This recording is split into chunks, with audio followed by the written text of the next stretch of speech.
matsala didi manyan mata za ki je. To me? Na za ki je manyan mata na ganki da kaya. Wai fisari ne shine baba ta ce wai sai na je rafi na wanki. Dole tun da na zo da gidan mu da jillayan mu ya ɗauka zarni ashe da yi fitsari kika yi. Ka daina mun irin wannan abun wallahi zan gaya wa baba. To ki je ki gaya mana to ni gidan namu ma na gagare su. To in dai ka gare ni wallahi ba za ka gagare ni ba. Na gagare ki ke ma in gidan ki. Wallahi sai na gaya wa baba. Dai fitsari. Allah ya isa mugu azzalimi. Wallahi sai na gaya wa babanka.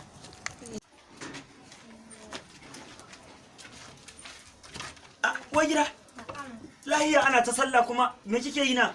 Wallahi na hutawa ne, na yi sallah kenan. O kin yi sallah? To alhamdulillah jiki da jini sai da hutawa. Salamu alaikum. Wa alaikum salam. Sannunku. Lafiya.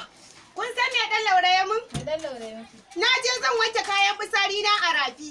Sai ya dinga tonana. Ni dai na kawo karar shi wallahi ku gaya ne.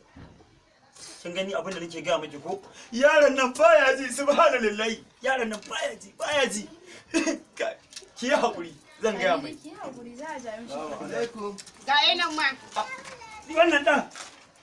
Wannan dan subhanallahi abin da nake gaya ma wannan dan.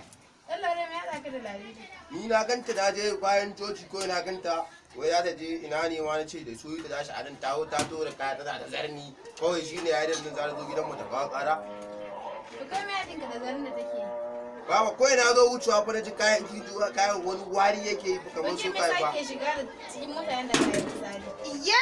Ni na yi fitsari ne ni ban yi fitsari ba. Ƙarya yake yi. Nake mu ƙarya. To wai kai ina ruwanka da fitsarin ta mali ko ta yi fitsari ina ruwanka? Kaga baka ji wannan yaron. Haka na girma kullun nasiha nake ma kije a kyale si sai shi kike